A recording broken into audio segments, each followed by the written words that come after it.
नमस्कार, शुभ दुपार. बघू शकता मित्रांनो, ही जी पूजा आहे सत्यनारायण व वास्तुशांती गृहप्रवेशानिमित्त केलेली महापूजा आहे. तुम्ही बघू शकता.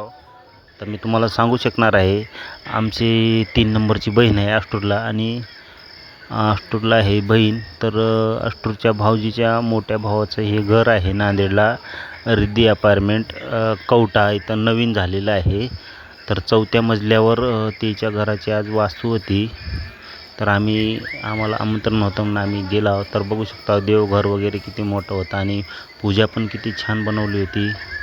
आणि भाऊजीच्या मोठ्या भावाची घराची वास्तू व गृहप्रवेश होता, आणि भाऊजीच्या पुतण्याचा पण जे की नेंताबाजी परिवार असं त्याचं आडनाव आहे, त्याच्या समोरासमोरच पुतण्यानं पण घर घेतलेलं आहे भाऊजीच्या भावाच्या.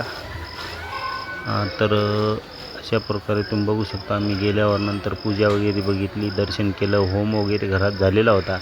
तर आज चुलता पुतण्याच्या घराची आज वास्तुशांती गृहप्रवेश रिद्धी अपार्टमेंट कवठा नांदेड इथे होती. तर आईला घेऊन मी गेलो होतो बघा.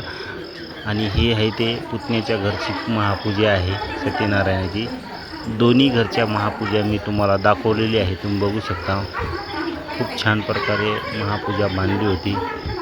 मग नंतर आहेर वगैरे दिले, आम्ही त्याला आहेर केला आणि त्याने आम्हाला आहेर केल्यानंतर आम्ही सुरुची भोजन एक 1-1:30 वाजता भोजनाला सुरुवात झाली. बप्पी सिस्टीम होती. तर हे वरून दिसणाऱ्या गाड्या आहेत. तुम्ही बघू शकता. वरून 4थ्या मजल्याहून मी शूट केलं होतं. आणि मग सगळं झाल्याच्या नंतर सुरुची भोजनाचा मी, आमची आई आणि पाहुणे मित्रपरिवार सगळ्यांनी स्वाद घेतला, आणि नंतर पाहुण्याची आज्ञा घेऊन आम्ही आमच्या गावाकडं आलो. तुम्ही बघू शकता नवीन गृहप्रवेश वास्तुशांती निमित्त सत्यनारायण महापूजा किती छान प्रकारे महाराजांनी बांधली होती. तुम्ही बघू शकता. दोन्ही घरं आमने सामने, जसं की पुतण्या आणि चुलत्याचं घर 4थ्या मजल्यावरच अपार्टमेंटमध्ये होतं, आणि दोघांचा वेगवेगळी पूजा तिच्या घरात होती आणि जेवण एका जागी होतं. तुम्ही बघू शकता. तर मी दोन्ही घरं तुम्हाला दाखवलेली आहेत. अशा प्रकारे आज आम्ही नांदेडला पाहुण्याच्या आईकडे नेंताबाजी परिवाराचे वास्तुशांतीनिमित्त गेलो होतो. तुम्ही बघू शकता.